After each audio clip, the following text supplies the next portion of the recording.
valeurs, l'émission donc proposée par les ministères auprès des femmes. Nous avons encore ce matin la joie d'accueillir une femme d'exception, Virginie Michel.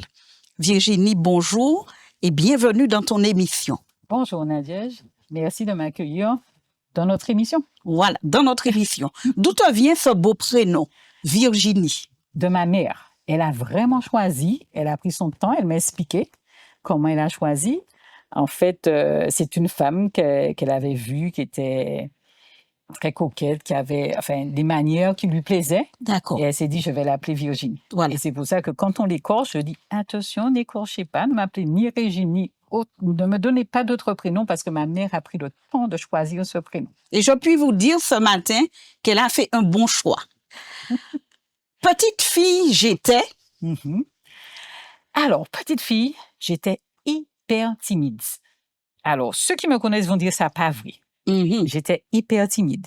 Il suffisait du regard de mon père, moi presque la caplérie. D'accord. Timide. Dernièrement, j'ai rencontré ma maîtresse d'école de CE2, Madame Yerso, qui dit « Tu étais toute mignonne et toute gentille. » J'ai dit « C'est vrai. » Et ça m'a rappelé qu'effectivement, j'étais timide, mais pas possible. Il fallait pas me regarder. Voilà. Je suis née dans une fratrie de 4 sœurs. Nous sommes 4 sœurs. D'accord. Il n'y a pas de garçon. Pas de garçon. Il y a un neveu. Voilà. Voilà. OK. Et quel est ton rang parmi ces 4 filles? Je suis la cadette. Voilà. Virginie, tu as certainement des souvenirs, des belles valeurs, et je m'avance sans me gêner, qui ont été développées dans le foyer par ta maman, par ton père. Ah, c'était une famille formidable, des parents formidables qui avaient des principes. Et jusqu'à présent, ma mère nous dit toujours, n'oubliez pas les principes. C'est les principes qui vont vous conduire, qui vont vous tenir debout face à des épreuves, mais même face à la vie de tous les jours. Gardez les principes. Donc, il y avait des principes. Par exemple, le dimanche, il fallait qu'on soit en famille. Alors, je ne suis pas une adventiste, donc il y avait les westerns, mais même les adventistes, on regardait ça. Donc, il y avait les westerns, il fallait les 4 là, il fallait qu'on se lave les cheveux. Donc, la dernière, quand même, est arrivée après. Mais c'était des rituels. Et puis, c'était le samedi aussi. Il fallait aller faire des courses. On allait avec papa. Voilà. Il y avait vraiment un cadre de vie qui était merveilleux. Et voilà. Donc, des habitudes qui, banales peut-être, mais créent du lien. Ah oui. Mais comment on fait, donc, quand on a été bercé, j'ai envie de dire, dans ce milieu, comment, quand on grandit, on les garde et on s'en rappelle pour les appliquer? Je veux parler des bonnes. Des bonnes. Eh bien, c'est tellement ancré et puis c'est que c'était vérifié, c'est-à-dire que les parents appliquaient ce qu'ils nous disaient. Donc en fait, on peut pas oublier. D'accord. Il y a même un petit peu cette obligation de garder ces principes. Okay. Et même lorsqu'on échange entre sœurs, on se dit ah ça c'était bien, mais ça on peut enlever. Voilà. On apprend à sélectionner ce qui était bon, ce qui était et on se dit toi tu as pris ça du côté de papa, toi c'est du côté de maman. Donc c'est un exercice qu'on fait. Donc Virginie, ce matin tu es fondée donc pour dire aux parents de jeter de bonnes bases, qu'on les récupère toujours. Ah moi je dis ça. Il faut absolument que les parents posent les bases. Si c'est pas posé, après il y a un souci. Au fur et à mesure, il y aura un souci. Après, de par mon métier, etc., je le sais. Mais n'empêche que la base, et puis de toute façon, c'est clairement écrit, instruire l'enfant dès son jeune âge. Voilà. Il s'en détournera pas lorsqu'il grandira. Okay. Mais c'est exactement ça. Adolescente, j'étais. Alors, on va partir de la timide qui, au fur et à mesure, a progressé. Mais par les parents. C'est-à-dire que j'étais trop timide qu'à un moment, ils se sont dit, il faut qu'on la sorte de cette timidité. L'aîné, moins. Enfin, presque pas. Donc, on a presque un an de différence. On était tout le temps ensemble. Et à un moment, ils se sont dit, il faut qu'elle aille faire des activités. Donc, on a été inscrite dans un groupe où on faisait du théâtre, de la danse folklorique. Et puis, à un moment, vers l'âge de 11 ans, mon père a dit, bon, il faut qu'elle fasse du sport. Et c'était le hand. Et donc, il m'a inscrit à un club. Alors, lui-même, il était président d'un club, la Mantinois, et il y avait 2 clubs. Donc, il y avait le Sporting Club et puis les Glons. Et finalement, il m'a dit que la meilleure école, c'était le Sporting Club. Donc, dès l'âge de 11 ans, j'ai pratiqué ce sport et effectivement, Ça t'a aidé? ça m'a aidé parce que j'ai commencé à échanger avec les joueuses, etc. On allait partout. Voilà. Oui, effectivement, ça a été une bonne décision de mes parents, mais alors, ma sœur d'aînée n'a pas fait le sport, mais n'empêche que la danse et le théâtre, oui. Le sport, Voilà. donc, t'a donc Ouais. beaucoup aidé. Ah oui, beaucoup. Virginie, comment tu t'es réalisée professionnellement? Alors, professionnellement, c'est vraiment une histoire. C'est-à-dire que j'ai fait le bac G3, commerce, et je voulais être technicienne au niveau des produits agricoles. D'accord. Je n'ai pas pu par entière faire cette formation. Et donc, je me suis dit, déjà, connaître les produits, ce serait une bonne chose. D'accord. Donc, j'ai fait un BTS d'agronomie production végétale au lecteur de Croix-Rivaille. Donc, ça m'a permis de connaître comment on produit, etc. Ensuite, j'ai travaillé dans un centre de gestion puisque j'avais le bac G3, donc gestion. Donc, je faisais le suivi d'agriculteurs. Et puis, à un moment, je me suis dit, mais tiens, j'ai regardé les points faibles et les points forts et je me suis dit, ça aurait été bien de partir à la base, c'est-à-dire de former des jeunes. Et entre-temps, donc j'ai eu une opportunité. On m'a proposé, il y avait un système qui se mettait en place, c'est-à-dire de former des Martiniquais en tant qu'ingénieur agronome pour revenir à la Martinique et exercer. D'accord. Donc, j'ai saisi cette opportunité, j'ai passé le concours et j'ai réussi. Et à ce moment-là, je suis partie faire ma formation. Enfin, ce qui était bien, c'est qu'il y avait une partie en Martinique et puis les 18 mois, on allait en France hexagonale quand même. Et donc, voilà, je suis devenue ingénieure agronome et enseignante. Actuellement, je suis enseignante en agriculture, en agronome. Et aussi, je suis responsable des licences professionnelles, donc une partie administrative, puisqu'on est arrivé jusqu'au bac plus 3, alors qu'avant, on arrivait jusqu'au BTS. Donc, ça permet aux jeunes Martiniquais de rester et de se former. Et c'est une licence agriculture biologique, conseil et développement, avec l'agroécologie. Et puis, voilà, je suis aussi responsable d'enseigner à produire autrement, consommer autrement et consommer sainement. Zéro pesticide. OK, d'accord. Virginie, quel était ton rapport avec la prière en ce moment? Tu as fait de grandes choses. Est-ce que tu avais appris à prier, à demander à Dieu? Quel était déjà ton rapport, ton lien avec la prière? Alors, toute petite, j'étais une catholique, on va dire, fervente. C'est-à-dire que j'allais toujours à la messe. Et j'avais une tante qui avait déjà 90 ans. Et elle allait, pendant les vacances, elle allait à la messe tous les matins, à 5 heures du matin. Donc, moi, je me réveillais très tôt et je la suivais. J'allais à la messe. Donc, j'avais déjà, et c'est ce que j'aime à dire, c'est vrai qu'on a l'impression que quand on devient adventiste, on rencontre Jésus. Non, il y a déjà, Dieu nous a déjà parlé. Donc, en fait, il me parlait déjà et je voyais qu'effectivement, Satan me réclamait. D'accord. Parce que j'ai vécu beaucoup de choses. J'ai vu certaines choses maléfiques, je vais dire. Et à un moment, je me suis dit, il faut aller plus loin. Et au départ, j'étais réfractaire parce que j'ai mes sœurs et ma mère qui se sont données à Jésus. Et je disais, non, mais je comprends pas. Je comprends pas le sabbat, vous n'allez pas m'embarquer, etc. D'accord. Je rouspétais, hein, vous n'allez pas m'embarquer. D'accord. On ira plus loin. Je te propose de faire une pause. Femme vertueuse, femme de valeur. Nous nous retrouvons avec Virginie dans quelques secondes.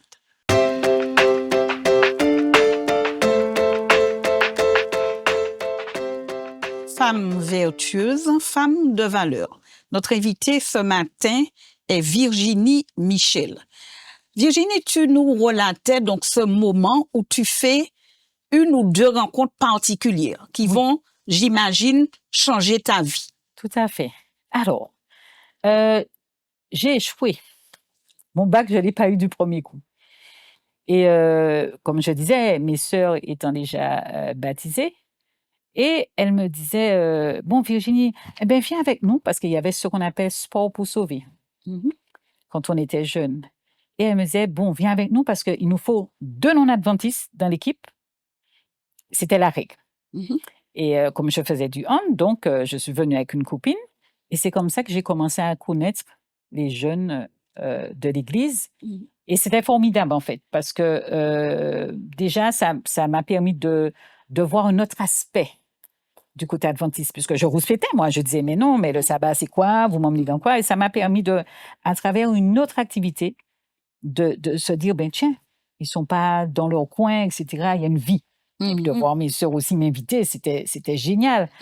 Et à faire des marches, faire des découvertes. Bon, on n'a plus ça, mais il est temps qu'on remette ça aussi au goût du jour. Et puis, finalement... En fait, tu as découvert que ce n'était pas une vie monastique, mais une autre manière de vivre une relation avec un être supérieur. Exactement. C'était du concret. C'était pas, à part les études bibliques même, mais il y avait quelque chose de concret et qui allait plus loin de ce que j'avais connu. D'accord. J'ai senti une continuité. Une continuité. Oui. Mais à partir de quel moment cette petite flamme a été allumée en toi et que tu as rencontré vraiment ton sauveur? Alors, il y a une expérience qui est très, très forte. Oui. C'est-à-dire que j'étais la cheftaine d'un groupe de carnaval, des danseuses. Oui, voilà. On était 12 ans. Et au Lamentin, on passait toujours devant chez ma mère.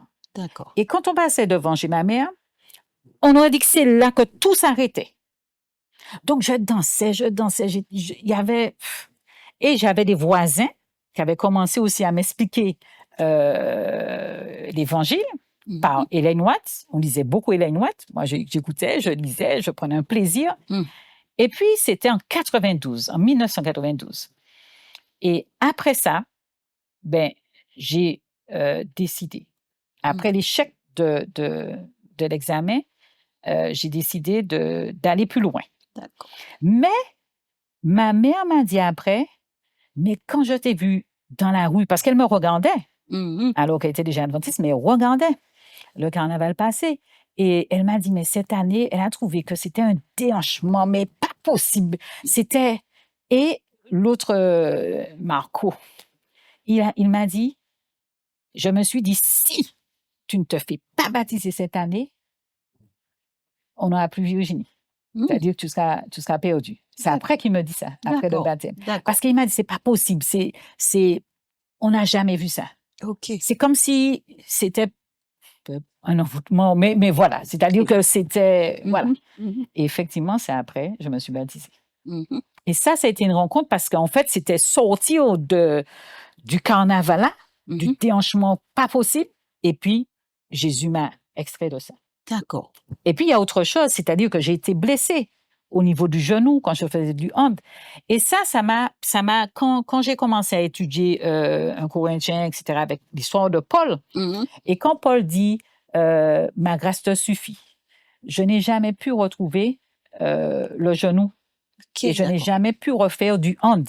Mais quand je faisais du hand, on partait avec les amis, on allait danser, etc. Donc là, c'est comme il n'a pas enlevé toutes les écailles des yeux de Paul. Et je me suis retrouvée en Paul. D'accord. Ouais. Et quand il dit « ma grâce te suffit », ça aussi, c'est important pour moi. Et quand il dit « réjouissez-vous dans le malheur », alors là, c'est encore plus. Quand j'ai lu ça de Paul, j'ai dit « mais Bouta, il y a un problème. » Ah oui, j'ai dit ça comme ça. Bouta, il y a un problème. Comment peut-on se réjouir dans le malheur? Et quand vraiment j'ai compris ça, ça veut dire que même s'il y a un malheur qui t'arrive, tu dois dire à Dieu merci. Mais toute petite, quand j'étais catholique, on avait appris aussi à dire en toutes circonstances merci. Et là, je me dis, maman, il y avait déjà un travail qui se faisait. Fait, voilà. Il y avait déjà un travail. C'est pour ça que je dis, quel que soit, quand on va évangéliser, quelle que soit l'obédience, enfin, à quelle religion la personne appartient, il ne faut jamais désespérer. D'accord. Parce qu'il y a déjà, Dieu a déjà préparé le chemin. D'accord. Et comment tu continues aujourd'hui à nourrir cette intimité, à fortifier cette relation avec celui que tu as, qui s'est révélé à toi? Déjà, il me faut absolument aller à sa rencontre le matin. Je ne peux pas partir sans aller à sa rencontre. parce qu'il faut que je discute avec lui. Il faut que j'échange à travers des lectures, à travers des psaumes, des proverbes. Il faut que je me nourrisse. Si je ne l'ai pas fait, peut-être que je vais écouter le temps. Mais il faut que je fasse. Je ne peux pas partir sans ça. Voilà. Donc, c'est encore, comme je disais, les parents qui ont appris un principe, c'est le principe qu'il me faut absolument garder. Donc, tu as bien intégré que c'était donc une relation vivante. Ah oui, il faut qu'elle soit vivante. La relation qui est artificielle, c'est pas bon. C'est-à-dire, un moment, on va se perdre. Mais quand on nourrit on se nourrit, on peut pas perdre. Et puis après, c'est la relation avec les autres. Ça, c'est important. Voilà. Ça, c'est important. Et je pense que quand on nous dit d'aller et de faire des... C'est ça. En fait, il faut que ce soit concret. C'est vrai qu'on va aller avec la parole de Dieu, mais on a vécu une expérience formidable. C'est-à-dire qu'on a mis en place, à un moment, j'ai été responsable ministère personnel, et on a mis en place quelque chose qui c'était plus une campagne d'évangélisation, mais c'était venir en aide aux résidents des EHPAD. D'accord. De la ville de Lamentin. Ça, c'était une expérience formidable. Donc, on témoignait de notre foi de manière pratique. De manière pratique. Parlons des autres et de relations. Est-ce que tu peux me dire quelques mots sur l'autre homme qui t'accompagne tous les jours? Comment tu nourris cette relation à travers la grande relation avec Dieu? Ce qui est formidable, c'est que quand j'ai rencontré cet autre homme, Monsieur Michel, comme disaient mes élèves, Michael, c'est justement quand je suis arrivée, comme j'étais déjà avec les jeunes confirmés quand j'étais catholique, et quand je me suis baptisée, j'ai retrouvé la jeunesse adventiste, les JIA. D'accord. Voilà, alors d'abord, Sport pour sauver, mais après, mettre en place les JIA. Et quand je suis arrivée, je me suis fait baptiser dans le temple où j'étais. Un an après, j'étais déjà secrétaire des JIA. D'accord. Et celle qui m'a formée, c'était formidable parce que, en fait, c'est aussi un aspect qui est très important parce que je me suis baptisée à l'âge de 20 ans. C'est quelque chose de se baptiser à l'âge de 20 ans. Parce qu'à 20 ans, la vie, le monde, tout ça nous offre tout. Et non, tu as fait le choix. J'ai fait le choix à l'âge de 20 ans. Donc, je n'étais pas perdue parce que j'ai retrouvé des jeunes, etc. Et lui, il faisait partie de l'équipe. D'accord. Donc, quand on pensait regarder pour mettre des camps en place, des mini-camps en place, etc., on y allait. Et là, on a commencé à se connaître. Mais à un moment, j'ai dû partir, quand je suis partie faire une formation, j'ai dit, enfin, ça a été dur pour lui. D'accord. Ça a été dur pour lui. Parce que quand je n'avais pas l'intention, comme je disais, quand j'étais petite, je me projetais pas. Donc, j'avais pas l'intention d'avoir un copain. J'avais pas l'intention de me marier. Non. Voilà. Ça faisait pas partie de mes projets. Donc, oui. OK. Mais est-ce que tu te dis des fois, et que tu crois, tu pourrais encourager nos jeunes ce matin, te dire des fois que Dieu place pour nous, quand on lui demande et qu'on est dans une relation vivante avec lui, Dieu place pour nous ce compagnon. Ça, c'est vraiment... moi, je peux dire que c'est ça. Quand tu vas chercher quelqu'un, c'est pas la même chose. Oui, il y a des personnes qui sont seules, qui ont envie. Donc, comme je dis, il faut... Et vous m'avez me dire ça. Tu cherches quelqu'un, tu veux trouver, mais tu te mets pas en posture de trouver. Il faut le laisser venir. Mais il faut laisser venir. Il faut laisser venir, mais n'empêche que il faut aussi que tu attires. Il faut que tu sois, tu continues à vivre. D'accord. Tu vois, c'est dans les c'est encore le relationnel. D'accord. C'est encore le relationnel. Et moins on fait, on met en place des choses pour les jeunes, moins ils vont se rencontrer. D'accord. Et ça, c'est important. Okay. Moi, je dis que ce qu'on a vécu, il faut absolument remettre en place parce que ils sont dans un portable, ils se parlent plus. Ils sont à côté de l'un de l'autre, ils se parlent plus. OK. J'ai pas dit que le portable n'est pas bon, mais n'empêche que le relationnel est en train de partir. Donc, leur donner des occasions pour qu'ils se rencontrent. Oui, parce que c'est comme ça que ça se passe. Et comment tu vis cette belle aventure qui est le mariage?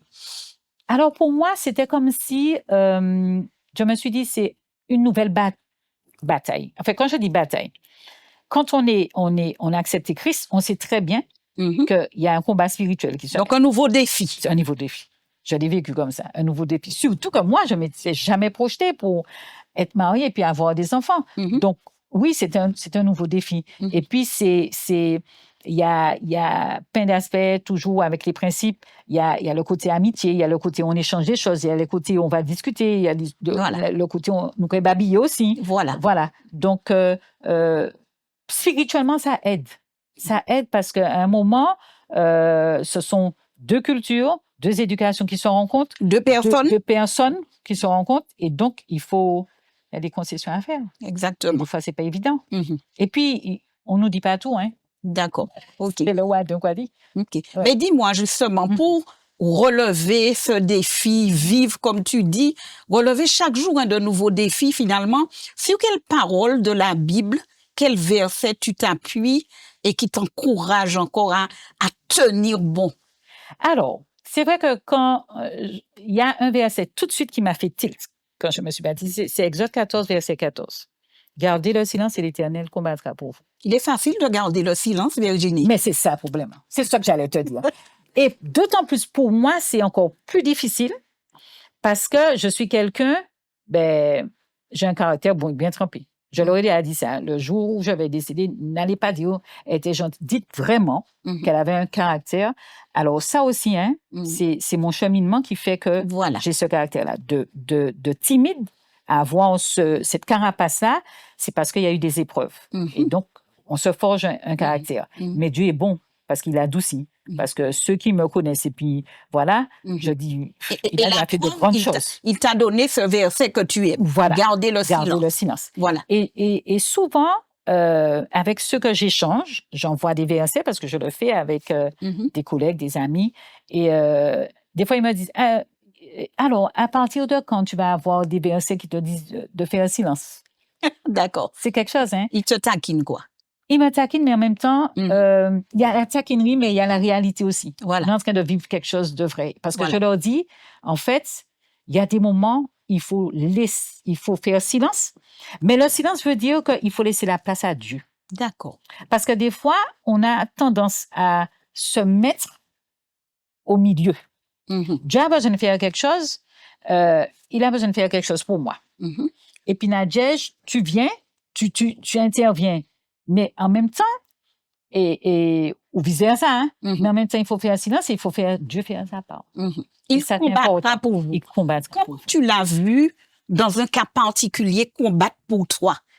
Est-ce que tu as vraiment expérimenté cette parole? Tellement expérimenté. Jusqu'à ce jour, j'expérimente. Parce que quand on a ce caractère-là et quand on a une vie qui est remplie et puis on a des responsabilités, c'est un combat. D'accord. On est beaucoup plus attaqué. Même lorsqu'on est chrétien, on est beaucoup plus attaqué. Parce que on va chercher tous les défauts et c'est là qu'on va t'attaquer. Et à ce moment-là, il faut laisser place. Et c'est Dieu qui combat. Parce que notamment, lorsqu'on faisait l'opération Mille Savons, c'était un combat. Alors, il y avait toutes les églises ensemble. Mais pour tenir quelque chose de gros, d'intense et de grand, on prend des coups. D'accord. On prend des coups. Et c'est là un moment, il faut se dire, bon, OK, c'est lancé. J'aime à dire aussi quand on prépare un projet, tant qu'on est dans la préparation, on y va. Mais quand ça commence, je dis, là maintenant, je laisse entre les mains de Dieu. Je garde le silence et Dieu combat. Il va combattre. Mais franchement, dans toute ma vie, et c'est pour ça que j'ai choisi ce verset-là, dans toute ma vie, même avant, je ne l'avais pas encore repéré, mais je peux dire que dans toute ma vie, il y a eu des combats, mais il y a un moment, c'est lui qui a pris la main. Parce que si c'est moi qui l'avais gardé, mais d'y fait pris. OK. Et dans ce monde d'adversité, Virginie, où on voit les gens batailler pour les divers problèmes, comment tu encouragerais quelqu'un au pied du mur? Ça dépend de la situation. En fonction de la situation, je vais encourager. Alors, des fois, même, je suis en train de dire, moi, quand encourager trop, parce que je suis quelqu'un, je motive. Je motive que, si bien que la personne va peut-être prendre une décision et puis après, la regretter. Mais, c'est-à-dire, il faut pouvoir écouter. D'accord. Et À force d'écouter, c'est soit on prend un verset, on donne des témoignages, on vit la chose avec cette personne, sans prendre, hein. Et c'est ça qu'il faut faire attention, sans prendre, sans être une éponge, mais de vivre et d'accompagner, d'écouter. Mais c'est tous les jours parce que mon mari, par contre, c'est ce travail-là qu'il fait avec moi. C'est-à-dire qu'à un moment, il va me dire stop. Et puis, apprends que chaque personne choisit. Chaque personne a fait un choix. Chaque personne a pris sa décision. Même si la personne te déçoit, arrête et accepte la décision de chacun. Et c'est ça la vie d'un chrétien. Parce que Dieu nous dit, il nous laisse libres. D'accord. Donc, il faut faire nos choix. Donc, à un moment, j'arrive quand j'encourage, j'arrive à parler de la partie concrète et puis à placer la partie spirituelle. Et est-ce que tu penses que la meilleure manière d'accompagner serait donc influencée par notre propre témoignage, par notre vécu? Je suis convaincue. Parce qu'en fait, plus tu donnes des anecdotes, plus la personne est rassurée. Quand tu es en train d'échanger avec la personne, surtout si c'est pas, même en grande discussion, hein, mais de donner parfois ton expérience, c'est une bonne chose. D'accord. Parce que la personne va pas, l'autre ne va pas se dire, bon, elle est en train de me dire ça, c'est voilà quoi. Mais quand on donne son propre témoignage, l'autre sent que c'est concret. D'accord. Il part avec quelque chose de concret. Et il peut revenir. Bien sûr. Et c'est ça qui est bien. Voilà. Donc, est-ce que ce matin, je pourrais dire que la timide, avec l'aide du sport de la maman, a été aidée donc, pour grandir? Mais est-ce que ce matin, je pourrais dire qu'il y a autre chose, quelqu'un d'autre qui t'a vraiment permis de grandir et de vaincre cette timidité? Ah oui, c'est Dieu, c'est Jésus. Parce que même si ils sont intervenus, mes parents, mais les deux, hein, ma mère et mon père, mais je suis convaincue qu'il y a la présence de Dieu. Voilà. Je suis convaincue parce qu'en fait, nous sommes tous des humains. Nous avons nos faiblesses, donc mes parents aussi ont leurs faiblesses.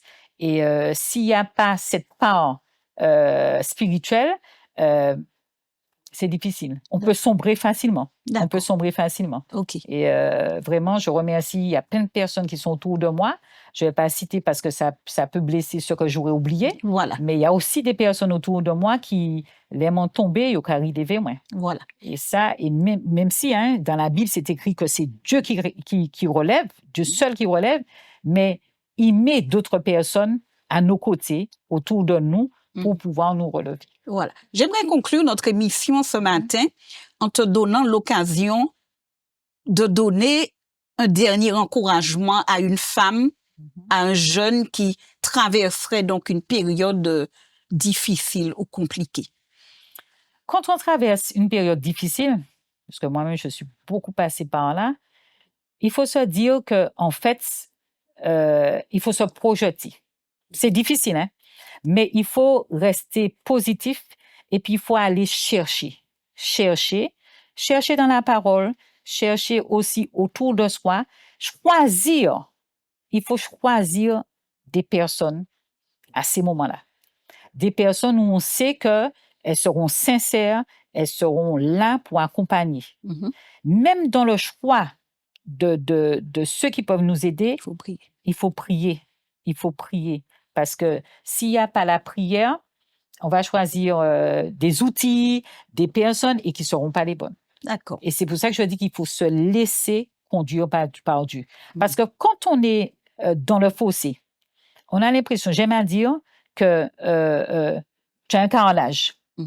On enlève le carreau. Tu es en train de toucher le fond. Quand tu touches encore le fond, tu as l'impression que tu t'enfonces encore. Et j'ai une amie qui m'a dit, tu m'avais raconté ton expérience et là, je suis en train de vivre et je suis en train d'aller au fond. Et je lui ai dit, eh bien, quand tu vas toucher le fond, prie parce que Jésus va te tirer du fond. D'accord. Mais le fond, des fois, est important. D'accord. OK.